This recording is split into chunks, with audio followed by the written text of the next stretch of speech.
धावत्या वाहनातून खिडकी बाहेर हात किंवा डोके काढणं किती जीवघेणं ठरू शकतं याची एक अत्यंत धक्कादायक आणि थरकाप उडवणारी घटना समोर आली आहे। गुटखा थुंकण्यासाठी धावत्या बसच्या खिडकीतून डोके बाहेर काढणं एका 17 वर्षाच्या विद्यार्थ्याला भलतंच महागात पडलं असून या अपघातात त्याचा जागीच दुर्दैवी मृत्यू झालेला आहे। नेमकी काय आहे ही संपूर्ण घटना पाहण्यापूर्वी लगेचच एस प्राईम न्यूजला सबस्क्राईब करा आणि त्यानंतर बेल आयकॉन दाबायला मात्र विसरू नका।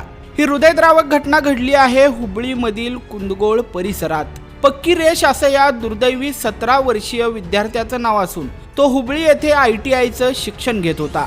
बुधवारी दुपारी कॉलेज संपल्यानंतर तो आपल्या गावी जाण्यासाठी हुबळी लक्ष्मेश्वरम बसने प्रवास करत होता। बस कुंदगोळ शहराबाहेरून जात असतानाच मागच्या सीटवर बसलेल्या पक्की रेषनं गुटखा थुंकण्यासाठी आपले डोके खिडकी बाहेर काढलं, पण त्याच वेळी मागून एक भरधाव टिप्पर आला आणि क्षणाचाही विलंब न होता त्या टिप्परने पक्की रेषच्या डोक्याला जोरदार धडक दिली। हा अपघात इतका भीषण होता की टिप्परच्या धडकेमुळे पक्की रेषचे शीर हे धडावेगळे होऊन थेट रस्त्यावर पडलं होतं, तर त्याचं धड खिडकीलाच लटकून राहिलं होतं। हा अंगावर काटा आणणारा प्रकार पाहून बसमधील इतर प्रवाशांचा मात्र चांगलाच थरकाप उडालेला होता।